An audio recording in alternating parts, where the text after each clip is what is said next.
வணக்கம். நமது டிவியின் மதிய நேர பிரதான செய்திகளோடு இணைந்திருக்கின்றீர்கள். நான் உங்கள் கேஷிகா வரதராஜா. விரிவான செய்திகளுக்கு செல்ல முன்னர் முதலில் தலைப்புச் செய்திகள்.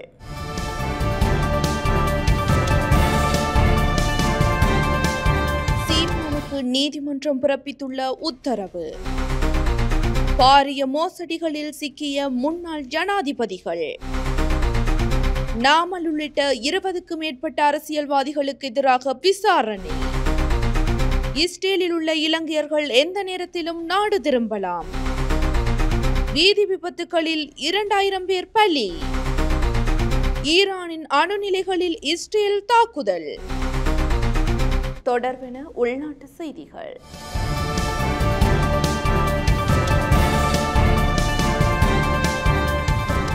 தமிழீழ விடுதலை புலிகள் அமைப்பின் தலைவரின் படத்தை பயன்படுத்த நாம் தமிழர் கட்சி ஒருங்கிணைப்பாளர் சீமானுக்கு தடை விதித்து கோரிய மனு மீள பெறப்பட்டுள்ளது.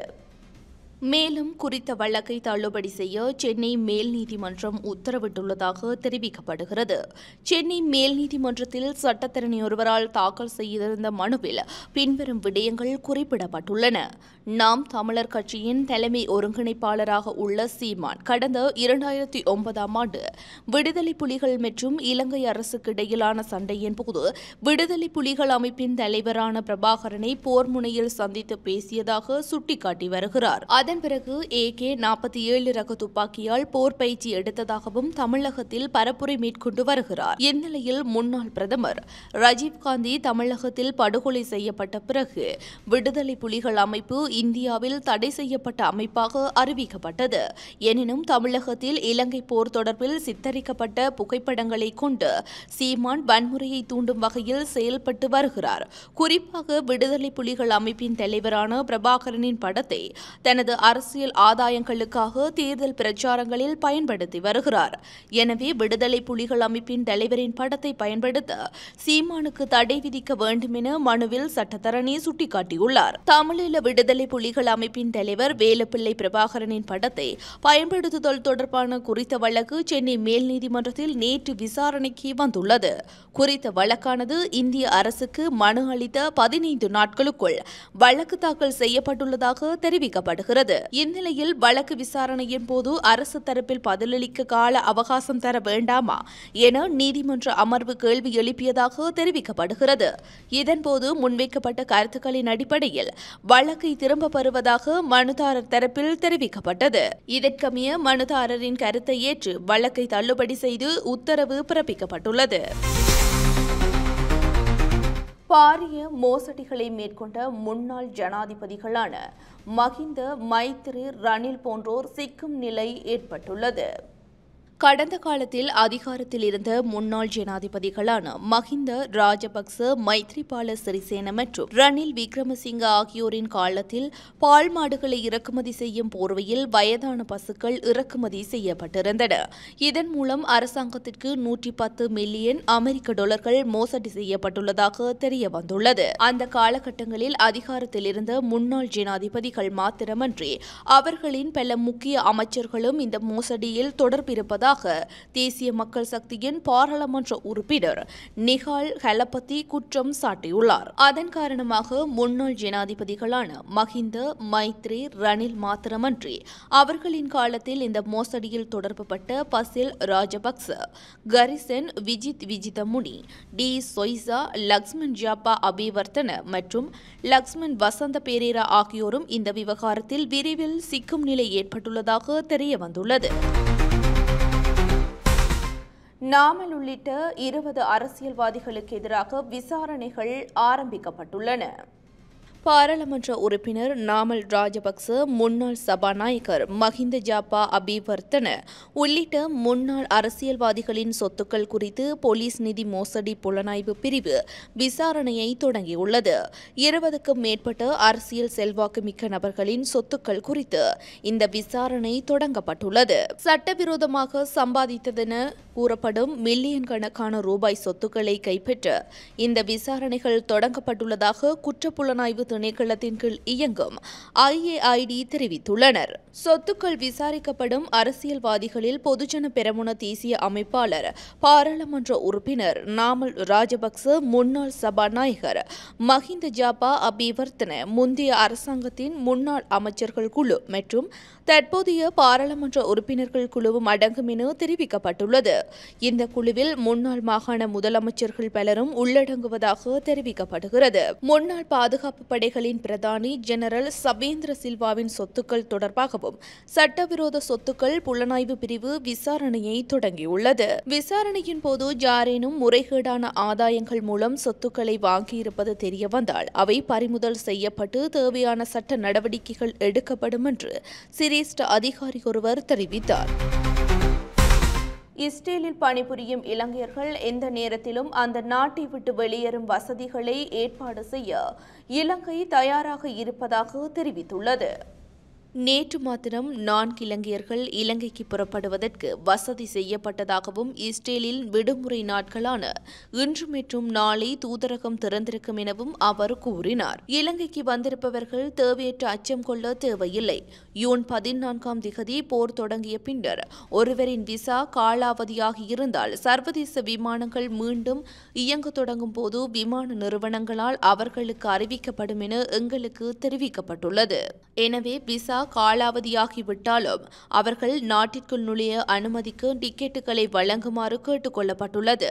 எனவே அவர்கள் திரும்பி வருவதற்கு வாய்ப்பு உள்ளது.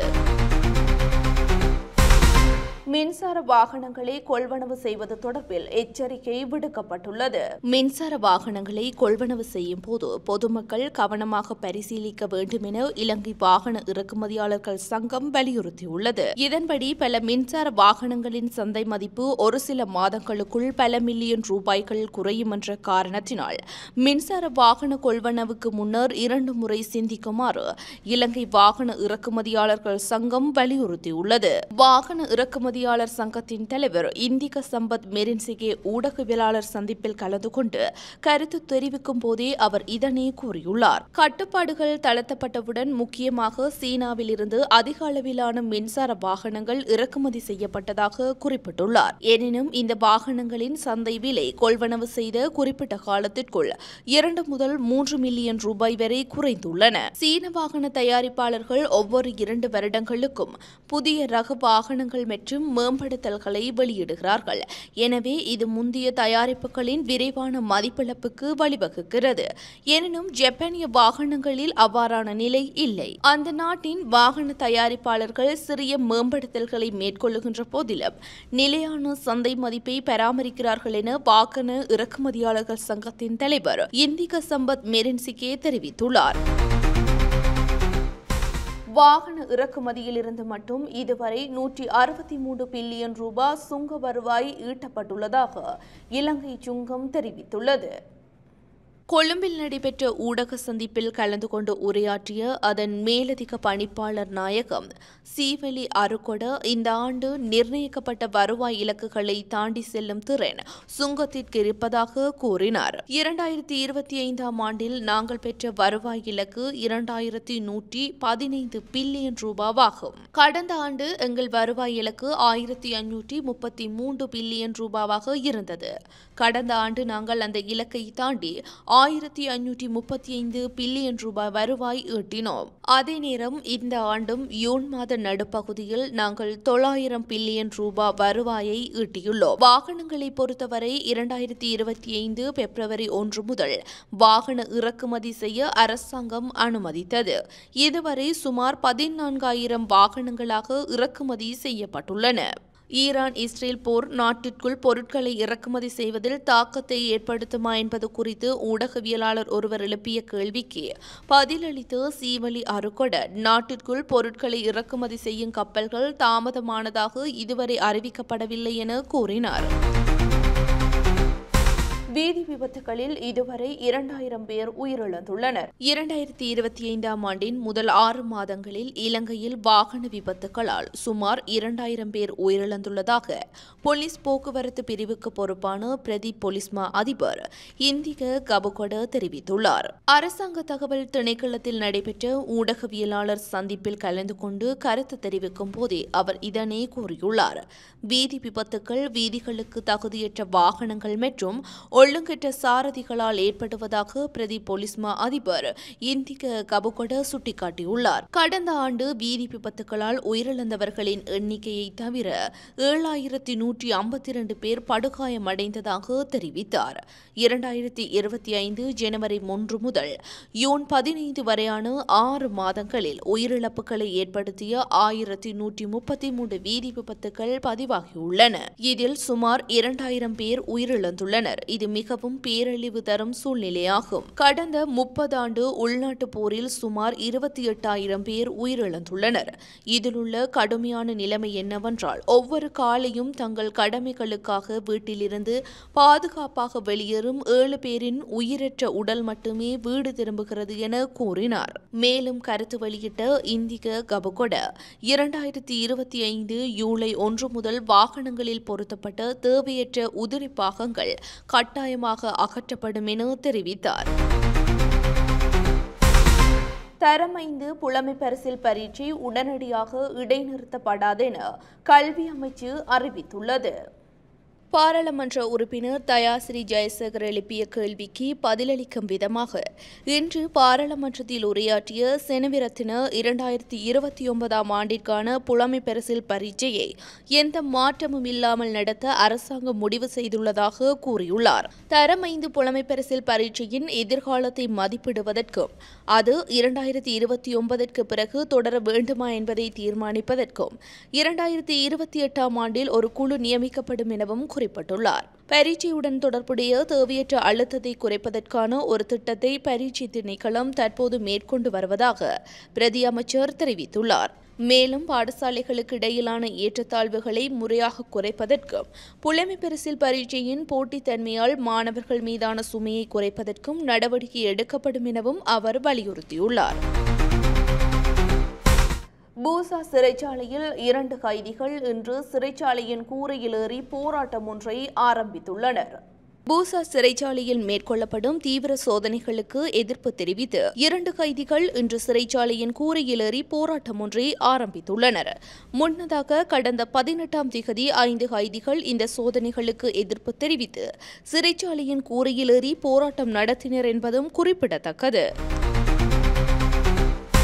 அம்பாறையில் மரக்கறி விற்பனை என்ற போர்வையில் போதைப் பொருட்களை சூட்சுமமாக விற்பனை செய்த குற்றச்சாட்டின் அடிப்படையில் ஒருவர் கைது செய்யப்பட்டுள்ளார்.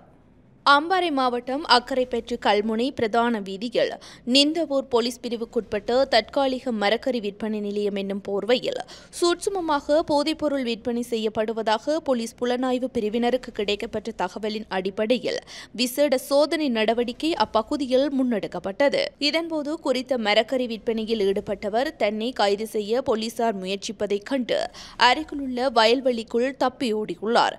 எனினும் புலனாய்வு பிரிவினரும் போலீஸ் அதிகாரிகளும் இணைந்து கடும் சிரமத்துடன் சந்தேக நபரை பின்தொடர்ந்து கைது செய்தனர். அத்துடன் குறித்த மரக்கறி விற்பனை செய்யும் கடையில் இருந்து தடை செய்யப்பட்ட போதைப் பொருட்கள் கைப்பற்றப்பட்ட நிலையில் கைது செய்யப்பட்ட சந்தேக நபர் மேலதிக விசாரணைகளுக்காக தடுப்பு காவலில் வைக்கப்பட்டுள்ளார். இந்த சம்பவம் தொடர்பாக நிந்தவூர் போலீஸ் நிலையத்தின் பொறுப்பதிகாரி போலீஸ் பரிசோதகர் AWS நிசாந்த வெதகே தலைமையில் மேலதிக விசாரணைகளை மேற்கொண்டு வருகின்றனர். தொடர்வன சர்வதேச செய்திகள்.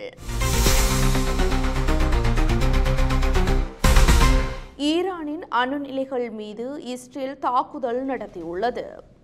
ஈரானின் மத்திய நகரான அரக்கில் உள்ள கொந்தாப் அணுநிலை மீது தாக்குதல்களை நடத்தியதாக இஸ்ரேல் ராணுவம் கூறியுள்ளது. நாடன்ஸ் அணுநிலை மீது தாக்குதல் நடத்தியதாக அது தெரிவித்தது. கொந்தாப் அணுநிலைக்கு அருகே 2 வெடிகுண்டுகள் விழுந்ததாக ஈரான் ஊடகம் கூறியிருப்பதோடு கதிர்வீச்சு அச்சுறுத்தல் இல்லை என்றும் செய்தி வெளியாகியுள்ளது. தனது அணுசக்தி திட்டம் அமைதியான நோக்கத்தை கொண்டதென ஈரான் தொடர்ந்து கூறி வருகிறது. இஸ்ரேல் அணுநிலைகள் மீது நடத்தும் தாக்குதல் சர்வதேச சட்டத்தை மீறும் செயல் என ஈரானின் அணுசக்தி நிறுவனம் கூறியது. குறித்த பகுதியில் இருந்து மக்கள் வெளியேற்றப்பட்டதால் யாருக்கும் காயம் ஏற்படவில்லை எனவும் அது தெரிவித்துள்ளது. தொடர்பென விளையாட்டு செய்திகள்.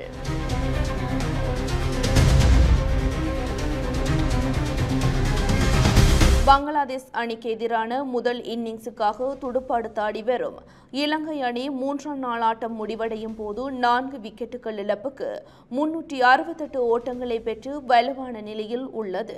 அதன்படி பங்களாதேஷின் முதல் இன்னிங்ஸ் மொத்தமாக 495 ஓட்டங்களை விட இலங்கை அணி 127 ஓட்டங்கள் மட்டுமே பின்தங்கியுள்ளது.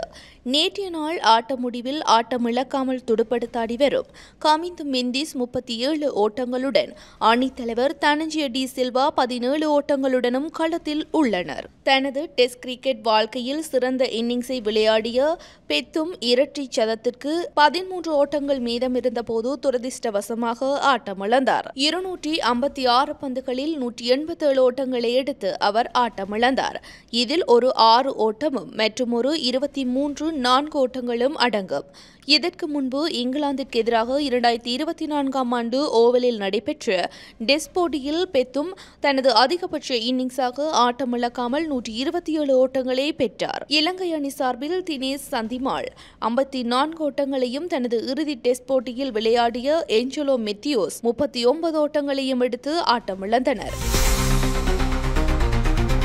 இத்துடன் நமது டிவியின் மதிய நேர பிரதான செய்திகள் நிறைவடைகின்றன. மேலதிக செய்திகளை பார்வையிடுவதற்கு நமது LK.com என்ற இணையதளத்திற்குள் பிரவேசியுங்கள். அத்துடன் நமது டிவி என்ற யூடியூப் தளத்தினை சப்ஸ்கிரைப் செய்யுங்கள். வணக்கம்.